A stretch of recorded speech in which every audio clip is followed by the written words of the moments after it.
Hello students, स्वागत है आपका हमारे चैनल पर। आज हम क्लास 10th की चैप्टर नंबर 1 प्रश्नावली 1.1 को सॉल्व करेंगे और इसका बेसिक पार्ट्स जानेंगे। तो बने रहिए हमारे साथ में। और आपको यदि क्लास अच्छी लगती है तो चैनल को सब्सक्राइब भी कर लेना, जिससे कि आने वाली क्लासों का नोटिफिकेशन भी आपको समय पर मिलता रहे। तो चलिए स्टार्ट करते हैं एक्सरसाइज को 1.1 को और इसका बेसिक पार्ट। तो देखिए, यहाँ पर सबसे पहले हमें अभाज्य गुणनखंड निकालना सीखेंगे, ठीक है। फिर क्या होता है अभाज्य गुणनखंड, उसको बताएंगे हम। तो देखिए, अभाज्य गुणनखंड क्या होते हैं इसको जान लेते हैं। तो जैसे कोई भी संख्या है उसको अभाज्य गुणनखंडों में किस प्रकार से हम विभाजित करते हैं। तो यहाँ पर सबसे पहले अभाज्य गुणनखंड होते क्या हैं। सबसे छोटी अभाज्य संख्या 2 होती है, ठीक है। जो अभाज्य संख्याएं वे होती हैं जो किसी संख्या से विभाज्य ना हों। जो संख्याएं किसी संख्या से विभाज्य हो जाती हैं उनके लिए हम विभाज्य या भाज्य संख्याएं कहते हैं। जैसे 4 है, 6 है, 8 है, 9 है, ये संख्याएं सभी क्या हैं, भाज्य संख्याएं हैं। और अभाज्य संख्याएं क्या होती हैं, अभाज्य संख्याएं तो वे संख्याएं जो किसी संख्या से डिवाइड नहीं होती हैं। जैसे 2, पहली अभाज्य संख्या कितनी है, 2, 3, 5, 7, 11, 13, 17, 19, 23, 29, 31, 37, 39, 41, ऐसे ही चलते रहेंगे, ठीक है। तो ये सभी क्या हैं, अभाज्य संख्याएं हैं जो अपने आप के अलावा किसी संख्या से नहीं कटती हैं। तो अब इनको क्या करना है हम कि प्राइम फैक्टर में कोई भी संख्या दे रखेंगे उनको विभाजित करना है। तो पहली संख्या, इसको याद रखना है, अभाज्य संख्या में पहली फर्स्ट ये क्या है, अभाज्य संख्या हमारी 2 होती है। पूछ लेगा विकल्प वगैरह में कि पहली अभाज्य संख्या कौन सी है, तो याद रखना क्या होती है, 2 होती है। तो अब बात करते हैं हम प्राइम फैक्टर की, ठीक है। अभाज्य गुणनखंड क्या होते हैं इसकी बात कर लेते हैं। जैसे एग्जाम्पल के तौर पर हमने यहाँ पर क्या ले लिया, हमने ले लिया 50। अब इस 50 के अभाज्य गुणनखंड करने हैं तो हम क्या करेंगे, ये 50 को ब्रेक डाउन करेंगे, ठीक है। सबसे पहले अभाज्य संख्या 2 से काटते हैं। तो यहाँ पर क्या हो जाएगा, 2 दूनी 4, 2 पंजे 10 यानी 25 आ जाएगा। फिर 5 से काटेंगे, 5 25, फिर 5 एकम 5। तो ये 50 को हमने अभाज्य 50 के अभाज्य गुणनखंड क्या कर लिए, अभाज्य गुणनखंड। तो 50 के हमने अभाज्य गुणनखंड जो किए हैं वो किए हैं हमने 2 × 5 × 5।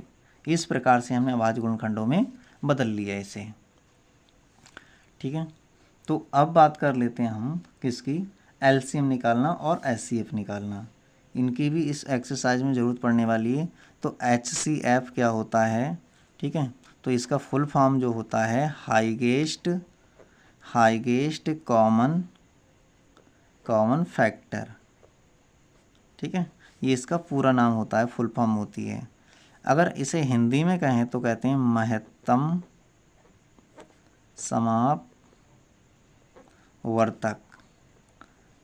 समापवर्तक, ठीक है।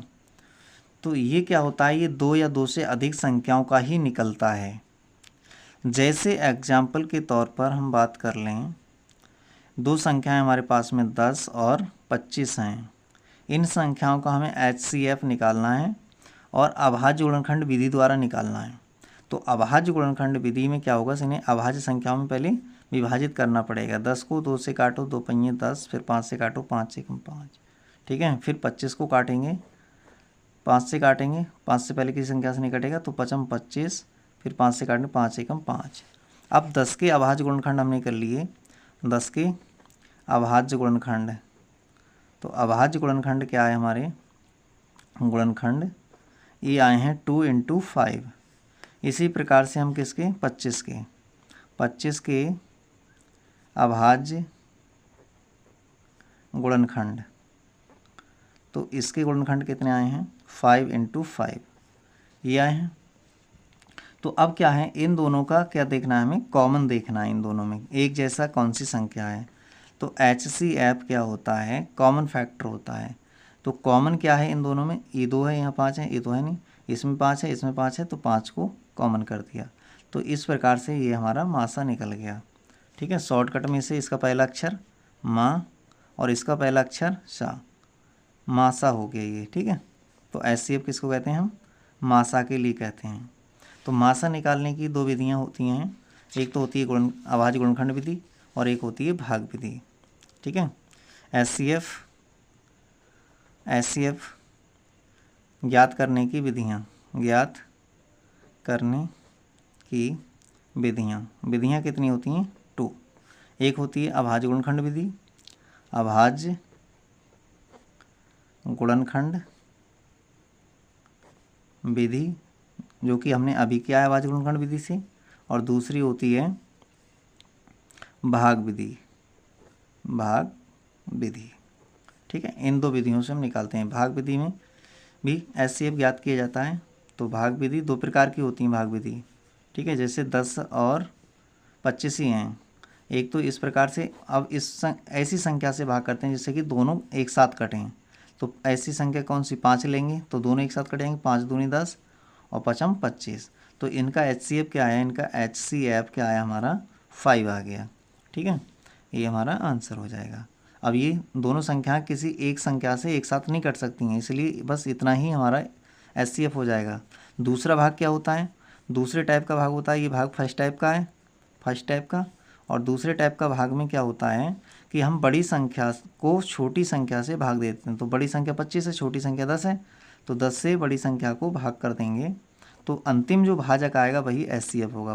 तो 10 दूनी 20, इसको घटाएंगे तो यहाँ पर बचेगा 5। इस 5 से इस 10 को भाग कर देंगे पहले भाजक को, तो 5 दूनी 10, यहाँ पर 10 आ गया, कुछ भी नहीं बचा। तो अंतिम भाजक हमारा क्या है? एचसीएफ हमारा आ गया अंतिम भाजक। तो अंतिम भाजक जो हमारा है वो है 5, तो 5 ही हमारा आंसर हो जाएगा। ठीक है, इस प्रकार से हमने एलसीएम निकालना सीखा, एचसीएफ निकालना सीखा। अब एलसीएम के बारे में थोड़ा सा और बता देते हैं, एलसीएम क्या होता है। ठीक है, तो एलसीएम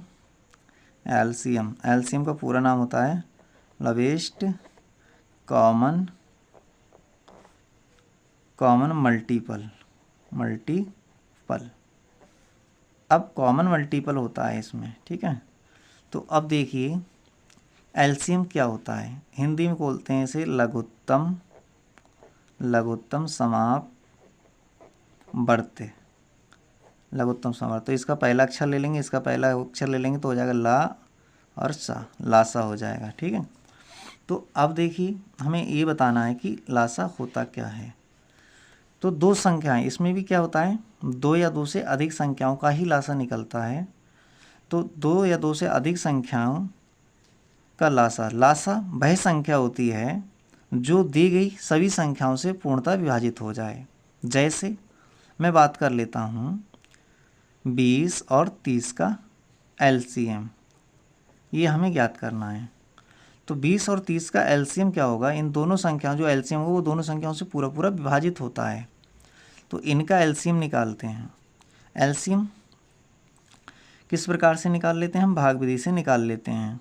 तो ये भाग विधि है, 2 से काटेंगे, 2 यहाँ से काट, 2 एकम 2 0, फिर 2 एकम 2, फिर बचा यहाँ से 1, यहाँ हो गया 0, 10 हो गया, 10 को 2 से भाग करेंगे, 2 पंजे 10। अब काट लेते हैं 2 से, फिर से 2 पंजे 10 और 15 नहीं कटेंगे, ऐसे ही उतार लिया। फिर 3 से काटेंगे, 5 नहीं कटेगा, 3 पंजे 15। अब इसे काटेंगे हम 5 से, तो 1 1। तो इनका जो एलसीएम आएगा, एलसीएम वो आ जाएगा 2 × 2 × 3 × 5। तो अब इनके 2 का पहाड़ा पढ़ेंगे हम 2 बार, 2 दूनी 4, 4 का पहाड़ा पढ़ेंगे 3 बार, 4 तियाँ 12, 12 का पहाड़ा पढ़ेंगे 5 बार, 12 पंजे 60। तो यहाँ पर एलसीएम कितना आ गया? 60 आ गया।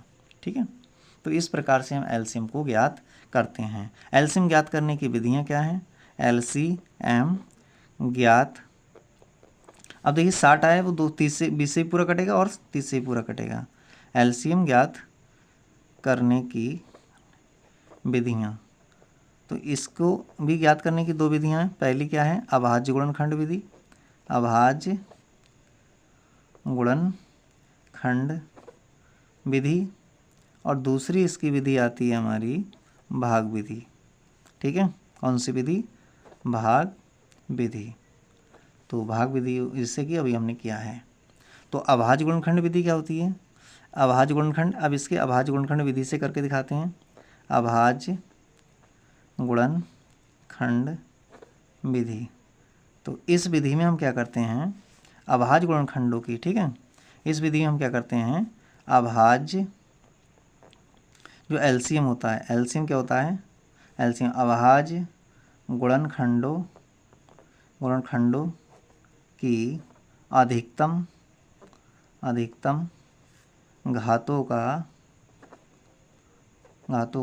अभाज्य गुणनखंडों की अधिकतम घातों का गुणनफल होता है, ठीक है। और ये कैसे होते हैं अभाज्य गुणनखंड, ये होते हैं उभयनिष्ठ, कॉमन, ठीक है, उभयनिष्ठ अभाज्य गुणनखंडों की अधिकतम घातों का गुणनफल होता है, ठीक है। बाकी जो रह जाते हैं उनको भी नोट डाउन कर लेते हैं। देखिए एग्जाम्पल से समझ में आएगा। तो यहाँ पर 20 है, 20 के अभाज्य गुणनखंड करेंगे तो क्या आएंगे 20 के अभाज्य गुणनखंड, तो यहाँ पर 20 के कर लेते हैं।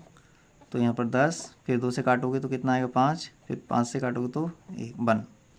फिर यहाँ पर क्या है हमारा 30 है, तो 30 के अभाज्य गुणनखंड कर लेंगे तो 30 के कितने आएंगे 15 आ जाएंगे, 2 से काटेंगे और फिर यहाँ पर 3 से काटेंगे, 3 पंजे 15, फिर 5 से काटेंगे तो 5 एकम 5। तो यहाँ से हमें 20 के अभाज्य गुणनखंड जो मिले हैं वो क्या मिले हैं, 2 गुणा 2 गुणा 5। फिर हमें कितने मिले हैं 30 के जो अभाज्य गुणनखंड मिले हैं हमें 2 गुणा 3 गुणा 5 ये मिल गए हैं। तो इसी को मैं लिख सकता हूँ क्या, 2 की पावर 2 गुणा में 5 की घात 1। इसको मैं लिख सकता हूँ 2 की घात 1, 3 की घात 1 और 5 की घात 1। तो अब हमें निकालना है एलसीएम निकालना है। तो अब देखिए उभयनिष्ठ गुणनखंड ये हैं, 2 यहाँ भी है 2 यहाँ भी है, तो इनमें अधिकतम घातों का गुणनफल लेना है। अधिकतम घात हमारी है 2 वाली। अब इनमें क्या है उभयनिष्ठ गुणनखंड है, दोनों की घातें सेम है तो एक ऐसे लिख लेंगे एक ही बार। फिर यहाँ पर क्या है रह गया 3, अब 3 इसमें तो है नहीं तो इसको भी नोट करेंगे।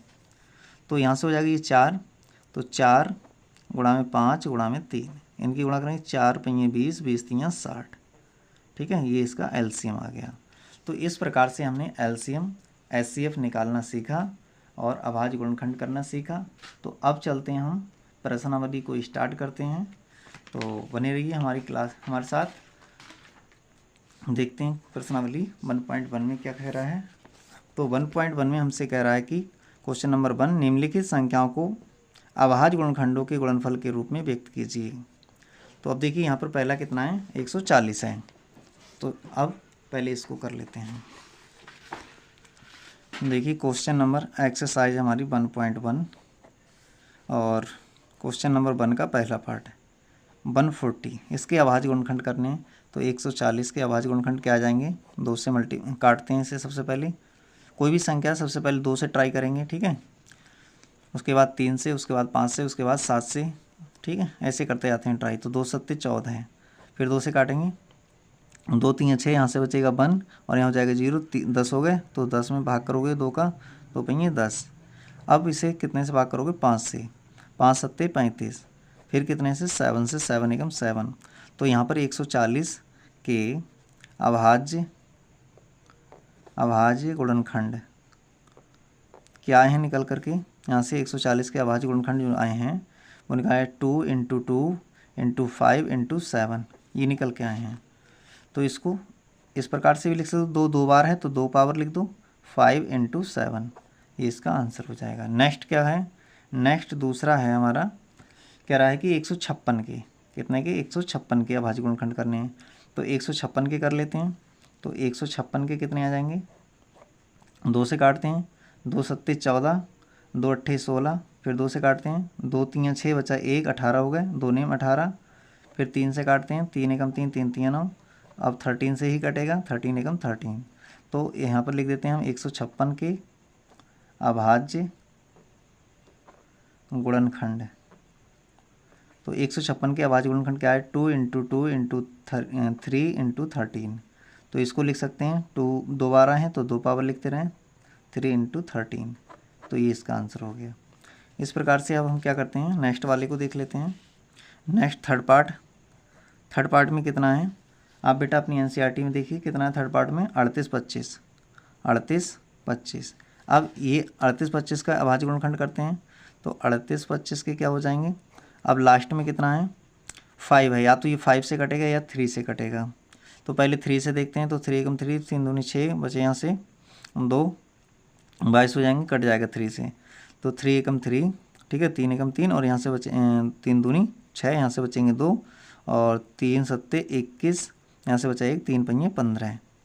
फिर 3 से देखते हैं, 3 चौक 12, 3 का कट जाएगा अभी भी, 3 चौक 12, फिर 3 दूनी 6, और यहाँ से बचेगा 1, 3 पंजे 15। फिर यहाँ से काटते हैं, 3 से देख लेते हैं, तो अब 3 से नहीं कटेगा, 3 एकम 3 चौक 12, 3 से नहीं कटेगा, फिर 5 से कटेगा, 5 अट्ठे 40, 5 अट्ठे 40, और यहाँ से हो जाएगा 5 एकम बचे 2, पचम 25। फिर यहाँ से काटते हैं 5 से, 5 एकम 5, बचे 3, 5 सत्ते 35। फिर यहाँ से 17 से कटेगा, 17 एकम 17, तो 38, 25 के अभाज्य गुणनखंड कितने आए इसके, 3 × 3 × 5 × 5 × 17। तो इसको हम लिख सकते हैं 3 की घात 2 और 5 की घात 2 × 17। ये हमारा आंसर हो जाएगा। अब इसके फोर्थ पार्ट को देख लेते हैं। तो फोर्थ पार्ट में कह रहा है हमसे 5005, ठीक है। तो इसके अभाज्य गुणनखंड करते हैं। तो 5005 के तो कितने से कट जाएगा, ये कट जाएगा 5 से। तो 5 से काटेंगे तो 5 एकम 5, 5 एकम 5। अब ये कितने से कट जाएगा, अब इसको काट लेते हैं। अब इसे हम क्या 5 से तो कटेगा नहीं, 5 के बाद में किससे करते हैं हम 7 से चेक करते हैं। तो 7 से देख लेते हैं, 7 एकम 7, बचे 3, 30 हो गए, 7 चौक 28, बचे 2, कट जाएगा 7 एकम 7, 7 चौक 28 और 7 3 21। फिर 7 से देखते हैं, 7 से नहीं कटेगा भी, तो अब कटेगा ये कितने से 13 से, 13 एकम 13, 13 एकम 13, 13 एकम 13, 11 से कट जाता, 11 से भी कट जाता, पहले 11 से काट लेते हैं। 11 एकम 11, यहाँ से बचेंगे 3 और 11 एकम 11, 11 3 33। फिर यहाँ पर 13 से कटेगा, 13 एकम 13, ठीक है। तो यहाँ पर आए हमारे 5005 के अभाज्य गुणनखंड आए 5। अब इस प्रकार से आप लिख लेना, ठीक है। अब मैं इसको थोड़ा शॉर्ट में लिखता हूँ, तो 11 × 13, ये इसका आंसर हो जाएगा। अब चलते हैं नेक्स्ट पार्ट पर। तो नेक्स्ट पार्ट क्या है इसका, उसको भी देख लेते हैं। तो नेक्स्ट पार्ट में हमसे कह रहा है 74 29 के 5 पार्ट हैं, 74 29 के अभाज्य गुणनखंड करने हैं।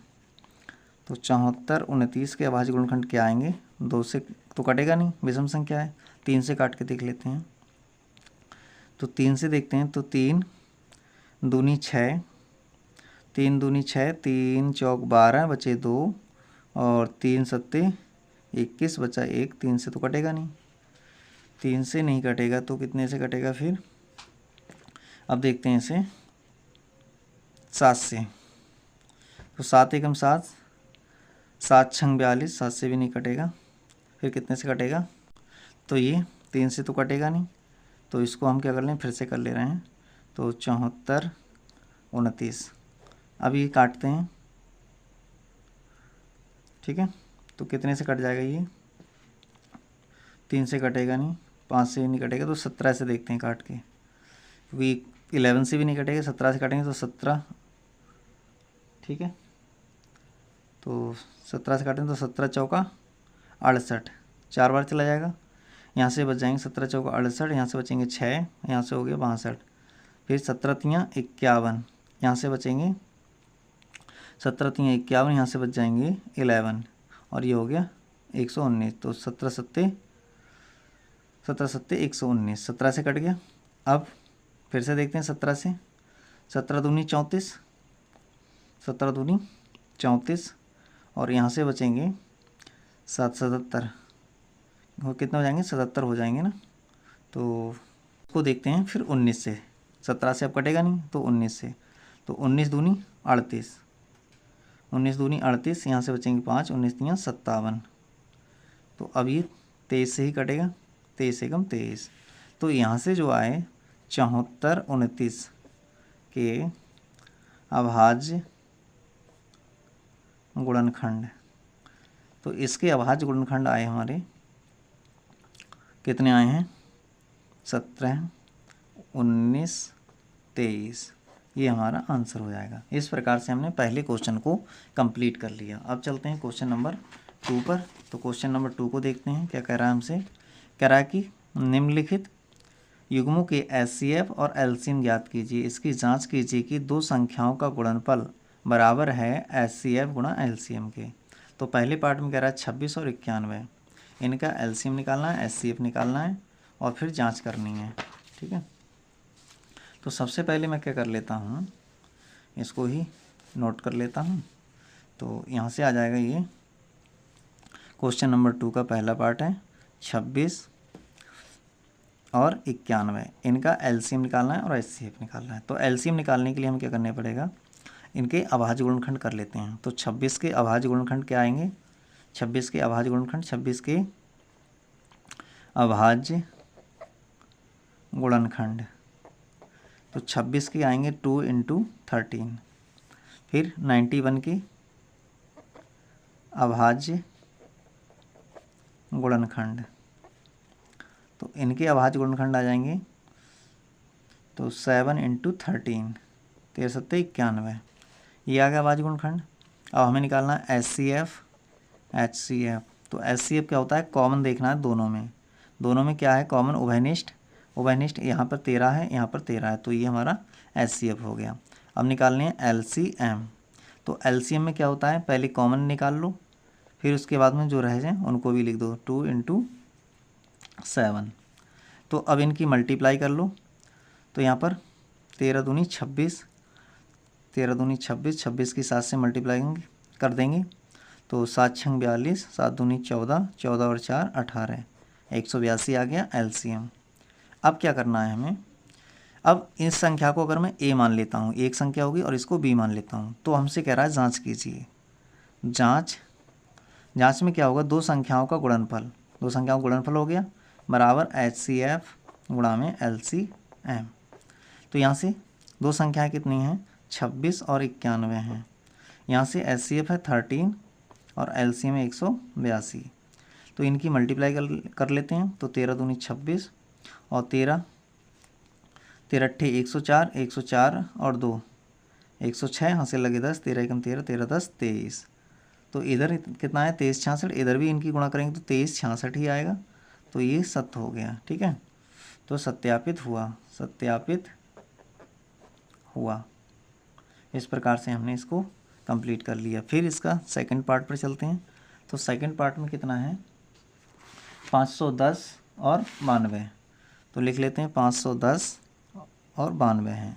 तो इनके अभाज्य गुणनखंड करने हैं। तो 510 के अभाज्य गुणनखंड कितने आ जाएंगे, इसके अभाज्य गुणनखंड आएंगे, पहले इसको काटना ही पड़ेगा। तो यहाँ पर काट लेता हूँ मैं 510 को 2 से काटेंगे तो 2 दूनी 4, 2 पंजे 10 और 2 पंजे 10।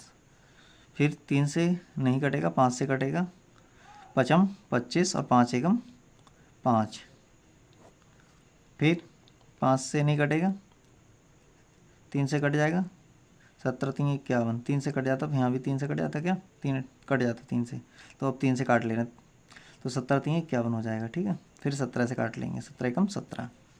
फिर कर लेते हैं 92 के 2 से काटते हैं तो 2 चौक 8 और 2 छंग 12। फिर 2 से काटते हैं, 2 दूनी 4, 2 तीन 6।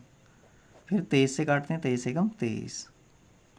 तो यहाँ से कितने आए इसके आए 2 × 5 × 3 × 17। ठीक है, फिर यहाँ से कितने 92 के आए हैं निकल करके, 2 × 2 × 30 23। अब इनका HCF देखना है, HCF कॉमन देखना है। तो यहाँ पर 2 हैं, यहाँ भी 2 हैं, 2 लिख दिया। फिर और कुछ कॉमन है ही नहीं इनमें, और कुछ कॉमन नहीं दिख रहा है, तो ये हमारा इतना ही HCF हो जाएगा। अब निकालना है LCM। तो LCM क्या हो जाएगा, LCM अब कॉमन तो 2 ही हैं ओनली। ठीक है, उसके बाद में क्या है, उसके बाद में जो बच गए उनको भी लिखना है।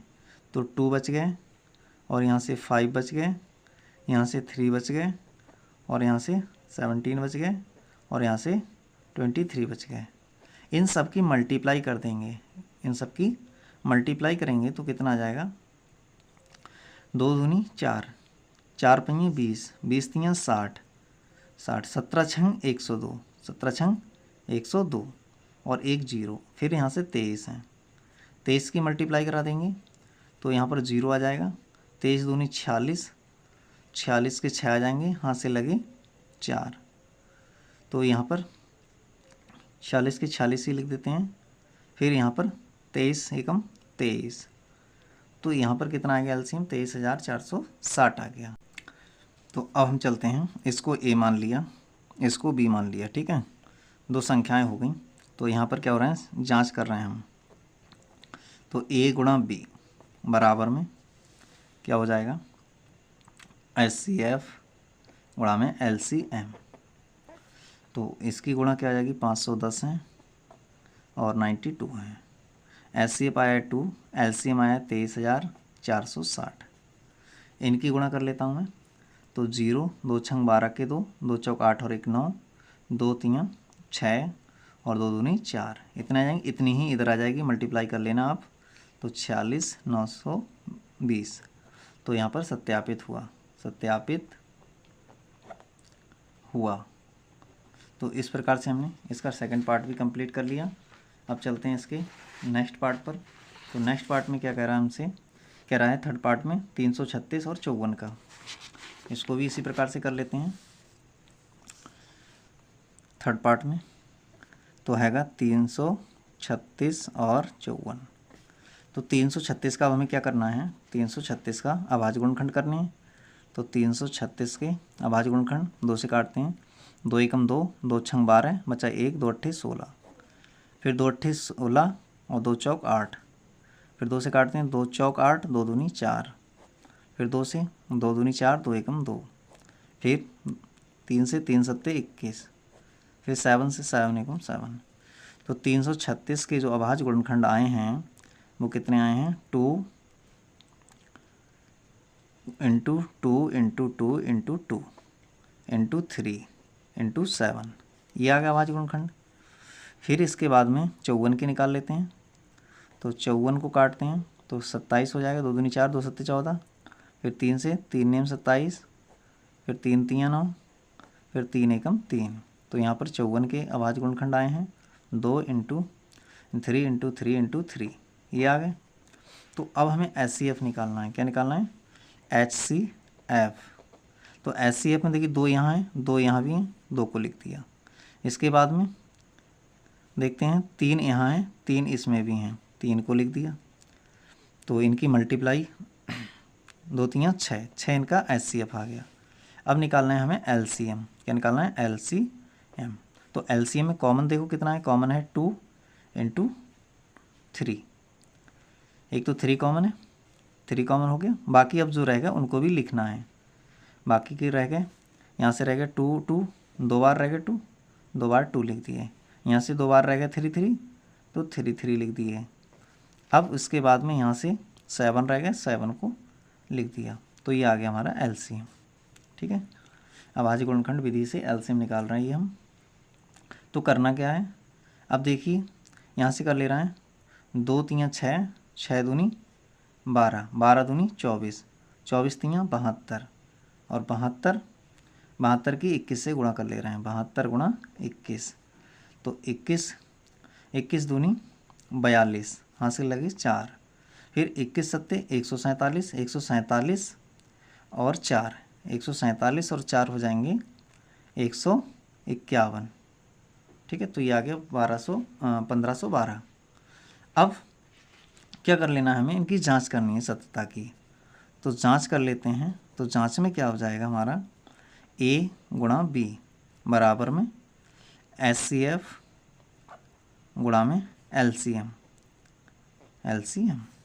तो यहाँ से A का मान कितना है 336, B का मान लगा देते हैं तो कितना है 54, HCF कितना आया है 6, LCM कितना आया है 1512 है। तो अब क्या करते हैं, हम इनकी मल्टीप्लाई कर लेते हैं। तो मल्टीप्लाई करते हैं तो 6 दूनी 12 के 2, 6 एकम 6, 6 और 1 7, फिर 6 पंजे 30, 30 का 0, 6 एकम 6, 6 3 9, इतना आ गया। इनकी मल्टीप्लाई करेंगे तो भी इतना ही आ जाएगा। ठीक है, तो अब ये सत्यापित हुआ, सत्यापित हुआ। तो इस प्रकार से हमने क्वेश्चन नंबर 3 के तीनों पार्ट्सों को कंप्लीट कर लिया। अब चलते हैं क्वेश्चन नंबर 3 पर। तो क्वेश्चन नंबर 3 को देखते हैं। तो चलिए, यहाँ पर 2 छूट रहा है ये वाला। ठीक है, तो 2 को और लेंगे, यहाँ पर 2 को लेंगे तो कितना हो जाएगा, ये हो जाएगा 3024।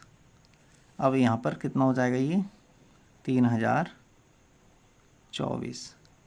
ठीक है, 3024, इनकी मल्टीप्लाई कर लेंगे तो कितना आ जाएगा, 6 चौक 24 के 4 और 6 दूनी 12, 12 और 2 14 के 4, 14 के 14 लिख देते हैं। फिर 6 तियाँ 18, 18,144। तो ये कितना आएगा, 18,144। मल्टीप्लाई करके देख लेना आप। ठीक है, तो यहाँ पर सत्यापित हुआ। अब चलते हैं हम नेक्स्ट पार्ट पर। नेक्स्ट क्वेश्चन हमारा 3 का रहा है, अभाज्य गुणनखंड विधि द्वारा निम्नलिखित पूर्णांकों के एचसीएफ और एलसीएम ज्ञात कीजिए। तो पहला पार्ट में कह रहा है 12, 15 और 21 का। ठीक है, 12, 15 और 21 का निकालना है। तो देखिए, इनका हमें अभाज्य गुणनखंड विधि से करना है। तो तीसरे क्वेश्चन में पहला पार्ट है 12, 15 और 21 का। तो 12 के अभाज्य गुणनखंड करेंगे हम 12 के, तो क्या आएंगे, 2 × 2 × 3, ये 12 हो गए, 2 दूनी 4, 4 तियाँ 12। फिर 15 को लिख लेते हैं अभाज्य गुणनखंड। 15 कितने आएंगे, 3 पंजे 15। फिर 21 के लिखते हैं, तो 21 के अभाज्य गुणनखंड कितने आ जाएंगे, 21 के 3 सत्ते 21, ये 21 के आ गए। तो हमें एचसीएफ लिखना है। तो एचसीएफ तीनों में जो कॉमन होगा, 3 यहाँ है, 3 यहाँ है, 3 यहाँ है, तीनों संख्याओं में 3 कॉमन है, तो ये एचसीएफ हो गया और इसके अलावा कुछ कॉमन ही नहीं है। तो अब निकालते हैं हम एलसीएम। तो एलसीएम में क्या होता है, कॉमन वाले को एक ही बार लिखेंगे, कॉमन वाले लिख दिया। अब रह क्या गया, यहाँ से 2 बार 2 2 रह गए, तो 2 × 2 2 2 रह गए। यहाँ से 5 रह गए, फिर यहाँ से 7 रह गए। तो इनकी मल्टीप्लाई कर लेते हैं। इनकी मल्टीप्लाई करेंगे तो कितना हो जाएगा, ये यहाँ से 3 दूनी 6, 6 दूनी 12, 12 पंजे 60 और 60 और 6 सत्ते 42, 6 सत्ते 42। ठीक है, 420 आ जाएगा। 2 तियाँ 6, 6 दूनी 12, 12 पंजे 60, 12 पंजे 60, 60 की और 7 की गुणा करी तो 7 छंग 42, 1 0। तो ये आ गया हमारा एलसीएम। अब चलते हैं इसके नेक्स्ट पार्ट पर। नेक्स्ट पार्ट को देखते हैं, सेकंड वाले को। हमसे कह रहा था कि एलसीएम याद कीजिए। तो अब देखिए, यहाँ पर 17 हैं और 23 हैं और 29 हैं, सबकी सब अभाज्य संख्याएं। अभाज्य संख्याओं का एचसीएफ केवल 1 होता है। तो अभाज्य संख्या की केवल अपने आप से कटती हैं और किसी संख्या से कटती नहीं हैं। तो 17, 23 और 29 अभाज्य संख्याएं हैं, अभाज्य संख्याएं हैं। इसलिए एचसीएफ क्या होगा इनका, जब कुछ नहीं होता है तो वहाँ पर 1 होता है एचसीएफ। सब संख्याओं में एक ही कॉमन मिलेगा और कुछ कॉमन नहीं मिलेगा। तो अब चलते हैं थर्ड पार्ट पर। तो थर्ड पार्ट में क्या कह रहा है हमसे, तो थर्ड पार्ट को कर लेते हैं। थर्ड पार्ट में हमसे कहा है 8, 9 और 25, इनका एलसीएम और एचसीएफ निकालना है। तो यहाँ से क्या करेंगे, 8 के अभाज्य गुणनखंड क्या आएंगे, 2 × 2 × 2। तो 9 के कितने आएंगे, 9 के आएंगे 3 × 3। फिर 25 की 5 × 5। तो यहाँ से ये हो जाएगा हमारा 2 की घात 3 और यहाँ से हो जाएगा 3 की घात 2 और यहाँ से हो जाएगा 5 की घात 2। तो इनका एचसीएफ देखेंगे तो इन संख्याओं में कुछ भी कॉमन नहीं है। तो जहाँ कुछ भी कॉमन नहीं होता है वहाँ एक कॉमन होता है। अब यहाँ 1 होगा, यहाँ भी 1 होगा, यहाँ भी 1 होगा। तो एचसीएफ कितना आया इनका, 1। अब एलसीएम की अगर बात करें, एलसीएम, तो एलसीएम में क्या कुछ कॉमन तो है नहीं। तो क्या करेंगे हम, 2 की घात 3, 3 की घात 2, 5 की घात 2। यहाँ से इनकी मल्टीप्लाई कर लेते हैं। तो ये हो गया 8, ये हो गया 9 और ये हो गया 25। तो इनकी गुणा इससे करो, 25 अट्ठे 200, 25 अट्ठे 200, 200 की 9 से करेंगे तो 9 दूनी 1800। तो ये इसका आंसर हो जाएगा। तो इस प्रकार से हमने क्वेश्चन नंबर 3 को भी कंप्लीट कर लिया। तो अब चलते हैं हम क्वेश्चन नंबर 4 की ओर। तो क्वेश्चन 4 में क्या कह रहा है उसको हम देखते हैं।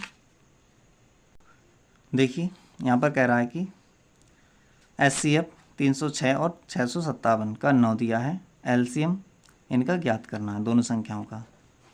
तो इसको भी कर लेते हैं। क्वेश्चन नंबर 4 में HCF हमें दे रखा है, HCF 306 और 657 का कितना दिया है 9। तो हमसे कह रहा है कि LCM बताइए। LCM 306 और 657 का, इनका हमें ज्ञात करना है। ठीक है, तो अब देखिए दो संख्याएं हैं यहाँ पर, एक 306 और 657 है। तो इनका HCF क्या होगा, तो हम क्या निकाल लेते हैं, ये संख्या ए बराबर है हमारे पास 306 और बी बराबर हमारे पास है 657। ठीक, तो अब हम क्या जानते हैं, दो संख्याओं का गुणनफल किसके बराबर होता है, HCF गुणा LCM के। तो दो संख्याएं हमारी 306 हैं और 657 हैं। HCF कितना हो जाएगा, HCF हमें दे रखा है कितना 9 और LCM कितना ये ज्ञात करना है। तो यहाँ से 9 से काटेंगे, 9 से काटेंगे इसे, तो 9 से काटेंगे तो 9 45 9 54 9 63 9 सत्ते 63 9 सत्ते 63 चला जाएगा, बचेगा 9 3 27। ठीक है, यहाँ से 2 बचा 9 3 27। तो यहाँ से बचे 306 गुणा 73। तो ये LCM निकल आएगा। इनकी मल्टीप्लाई करेंगे तो इनकी मल्टीप्लाई कर लें तो मल्टीप्लाई कितनी आएगी 306 की 73 से, तो 3 छक 18 और फिर 3 3 9, 7 छंग 42 और 7 3 21। यहाँ से आ जाएगा 8 3 9 4 13 और 2 2। ठीक है, तो ये आ जाएगा कितना 22,338। ये LCM हमने ज्ञात कर लिया। ठीक है, यही हमारा आंसर हो गया, LCM 22,338। तो अब चलते हैं हमसे इसमें ज्ञात करवा रहा था, ये ज्ञात करवा रहा था LCM। तो अब चलते हैं नेक्स्ट क्वेश्चन पर, क्वेश्चन नंबर 5 पर। ठीक है, तो क्वेश्चन नंबर 5 को देखते हैं क्या है। क्वेश्चन नंबर 5 में हमसे कह रहा है कि जांच कीजिए क्या किसी प्राकृतिक संख्या n के लिए 6 की पावर n 0 पर समाप्त हो सकती है। अब देखिए कोई भी संख्या अगर 0 पर समाप्त होती है तो उसके लास्ट में क्या आता है, शून्य अवश्य होता है। ठीक है, जब तक उस संख्या के लास्ट में शून्य नहीं होगा तब तक वह शून्य पर समाप्त नहीं होती है। तो देखिए हमें उसको लिखना है अपने शब्दों में। तो जैसे अभी ये क्या है 50 है, ये क्या है 50 है, तो शून्य पर समाप्त हो रही है, तो इसके लास्ट में शून्य आ रहा है। 100 हैं, 20 हैं, 10 हैं, ये शून्य पर समाप्त होती हैं। तो उसको ही हमें लिखना है, हमें यहाँ पर लिखना है। ठीक है, लिखना है हमें 4 की पावर 5 कितना था हमारा, n के लिए 6 की पावर n। तो 6 की पावर जो n है उसके लिए हम किस प्रकार से लिख सकते हैं, 2 गुणा 3, इस प्रकार से तो लिख सकते हैं। तो इसके अभाज्य गुणनखंड 2 और 3 आए। अब देखिए इसके अभाज्य गुणनखंड अगर हम करते हैं तो इसमें कितने आता है, कोई भी संख्या अगर शून्य पर समाप्त होती है तो उसमें 5 अवश्य आएगा अभाज्य गुणनखंडों में। तो 2 × 5 × 5 ये आएंगे, तो इसमें 5 जरूर आया। 10 है, अगर 10 को काटोगे तो 2 गुणा 5 आएंगे। तो जो भी संख्याएं शून्य पर समाप्त होंगी उनमें 5 अवश्य आएगा। तो यही चीज़ हमें यहाँ पर लिखनी है। ठीक है, तो हम लिखेंगे यदि कोई संख्या शून्य पर समाप्त होती है तो उसके अभाज्य गुणनखंडों में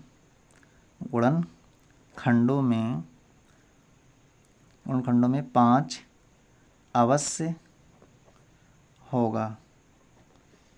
लेकिन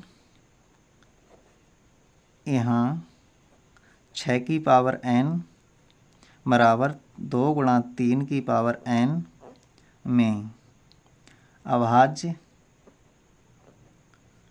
गुणनखंडों में 5 नहीं है, इसलिए 6 की पावर n कभी भी शून्य पर समाप्त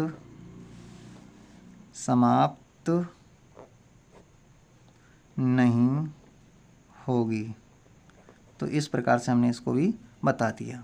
अब चलते हैं नेक्स्ट क्वेश्चन नंबर 6 पर। तो क्वेश्चन नंबर 6 में हमसे क्या कह रहा है, इसको हम देख लेते हैं। ठीक है, तो क्वेश्चन नंबर 6 में हमसे कह रहा है कि व्याख्या कीजिए कि 7 इंटू 11 इंटू 13 प्लस 13 और 7 into 6 into 5 into 4 into 7 3 into 2 into 1 plus 5 भाज्य संख्याएं क्यों हैं। तो कारण देना है, केवल कारण बताना है यहाँ पर भाज्य क्यों है। तो यहाँ पर देखिए 7, 11 और 13 प्लस में 13 है, तथा दूसरी संख्या जो हमारे पास में है वो है 7, 6, 5, 4, 3, 2, 1 प्लस 5। ये दोनों संख्या भाज्य क्यों? तो दोनों संख्या में देखो यहाँ पर और यहाँ पर 13 तो कॉमन है। ठीक है, तो यहाँ बचेंगे 7 इंटू 11 और प्लस का 1।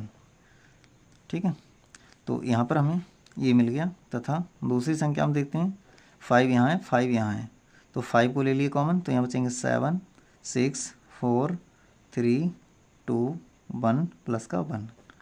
तो यहाँ पर हमने क्या देखा, यहाँ संख्या 7, 11, 13 प्लस में 13 में उभयनिष्ठ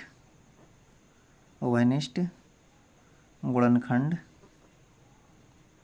13 है, इसलिए यह संख्या भाज्य है।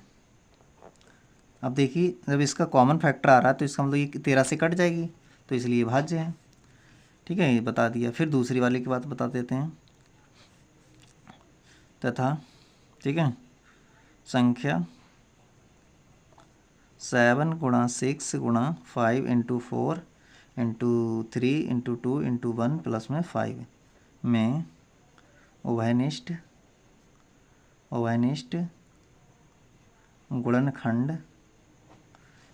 गुणनखंड कितना है, 5 है। उभयनिष्ठ गुणनखंड 5 है, इसलिए यह संख्या 5 से भाज्य है।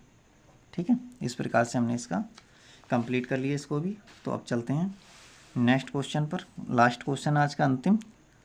ठीक है, 7 क्वेश्चन। तो देखिए क्वेश्चन नंबर 7 में हमसे क्या कह रहा है। क्वेश्चन नंबर 7 में हमसे कह रहा है कि किसी खेल के मैदान के चारों ओर एक वृत्ताकार पथ है। इस मैदान का एक चक्कर लगाने में सोनिया को 18 मिनट लगते हैं, जबकि इसी मैदान का एक चक्कर लगाने में रवि को 12 मिनट लगते हैं। मान लीजिए कि वे दोनों एक ही स्थान से एक ही समय चलना प्रारंभ करते हैं और एक ही दिशा में चलते हैं। कितने समय बाद वे पुनः स्थान पर मिलेंगे। तो जब भी मिलने की बात करेगा, ठीक है, तो वहाँ पर हम क्या निकालते हैं, एलसीएम।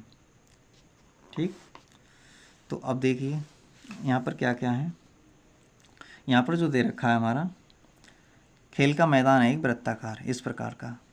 तो मान लेना सोनिया, और यहाँ पर सोनिया इस मैदान का चक्कर लगा रही है और उसे 12 मिनट लगते हैं। दूसरा चक्कर कौन लगाता है, उसी स्थान पर रवि लगाता है। तो सोनिया है, सोनिया और रवि दो लोग इस मैदान का चक्कर लगा रहे हैं इस प्रकार से। ठीक है, इस प्रकार से चक्कर लगा रहे हैं। अब सोनिया को तो इसमें कितने मिनट लगते हैं, सोनिया लगाती है 18 मिनट में, 18 मिनट। फिर रवि लगाता है इसे 12 मिनट में। तो ये तेज़ चलेगी सोनिया को ज़्यादा समय लग रहा है, रवि तेज़ चल रहा है।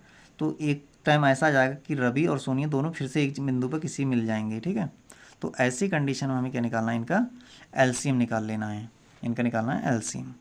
तो वृत्ताकार मैदान कौन है, सोनिया को, सोनिया को वृत्ताकार मैदान का एक चक्कर लगाने में लगा समय। कितना समय लेती है सोनिया? 18 मिनट। फिर रवि को वृत्ताकार मैदान का एक चक्कर लगाने में लगा समय। तो रवि को कितना लगेगा? 12 मिनट। तो दोनों एक ही बिंदु पर मिलेंगे, ठीक है, दोनों एक बिंदु पर मिलेंगे। कब मिलेंगे दोनों? तो एलसीएम निकलेगा, एलसीएम ऑफ 18 और 12 का। तो 18 और 12 का एलसीएम जो आता है वो आता है 36 मिनट्स। 36 मिनट बाद दोनों एक दूसरे से एक ही बिंदु पर मिल जाएंगे, ठीक है।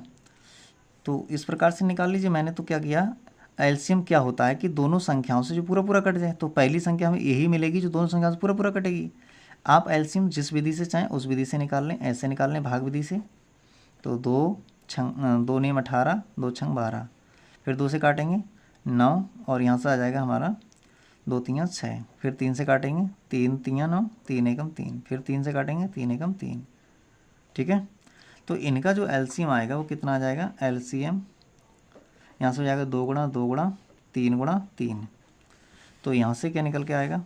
यहाँ से जो निकल के आएगा 2 दूनी 4, 4 तियाँ 12, 12 तियाँ 36, तो भी 36 आएगा, ठीक है। तो इस प्रकार से हमने प्रश्नावली को कंप्लीट किया।